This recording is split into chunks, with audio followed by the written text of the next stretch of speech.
So, in some research I've been reading, an estimated between 53 to 68% of marriages disclose an affair. Now, that in those numbers, it is infidelity, being like mental or an emotional affair. Think Magic Mike, think 50 Shades of Grey, think viewing pornography, think a work wife or a work husband. Or this also incorporates adultery, like physical affair, sexual intercourse, kissing, and all the things that can go with physical contact. That's a pretty staggering amount to disclose an affair. And so we have to ask the question, God forbid it be you or your marriage, your relationship that experiences this. But if it happens, what do you do? What do you do? I know many of you are thinking right now, you leave. It's a wrap. I'm out. But let me tell you this too. Of the marriages that disclose infidelity, in 5 years, only 20% of those survive. That's 1 in 5. And out of those 20% that survive, 88% report a higher level of satisfaction in the marriage than before the affair took place. I think, I know the reason that happens is because the intimacy that has to grow in the recovery process after an affair is unparalleled to the intimacy that exists before. But it stands to beg the question, so now what? What do we do now if I'm the unoffending spouse or partner and there's been an affair? Well, this is a series of about 9 different steps. I've gone through these lots in groups, and I might turn this into a several-part series just disclosing these, just so they're held in time for review for those of you who feel lost or feel out of control or feel confused, because that is exactly what happens when we're the unoffending spouse. So let me start with step 9.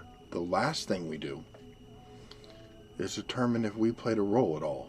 That's the last thing you do. But that's not always how it goes, is it? That's usually the first thing we do, because we try to figure out, how can I make this go away? How can I get over this? How can I accept responsibility and make things right? When really, the last thing you should do is determine if you may have played a role in your partner's decision. That's because right now you're likely to believe lies about yourself and about your marriage and about life. You are emotionally and mentally dysregulated, and you could concoct a truth that just isn't true. And then you make decisions based on a lie that can get you in a worse place. That's not the first thing we do. That's the last thing we do after all other 8 steps. The first thing we do is grieve. You've lost everything you thought you had. You've lost your identity as a partner who it was going to be with somebody who was faithful. You've lost your partner's identity. You thought them to be faithful. You are now in the process of accepting the fact that you've been cheated on. Getting to the place where you accept that. You've lost what it was going to look like to have grandchildren together. What sexual intimacy has supposed to have been, or what it's supposed to become, is changing now.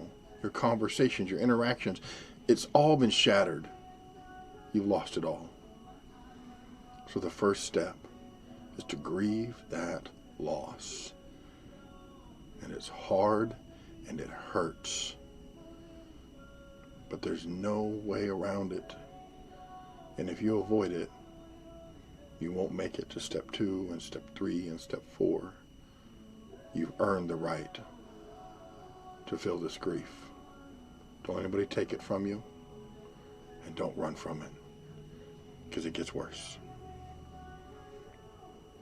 Moving forward, we'll talk about what to do next, and maybe even explore this process of grief a little bit more.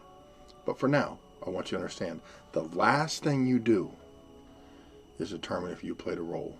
If you're thinking that, step away from that, abandon that, and move to the awareness of what's happening inside of you because of all of this loss. And it's no small amount. I'm sorry.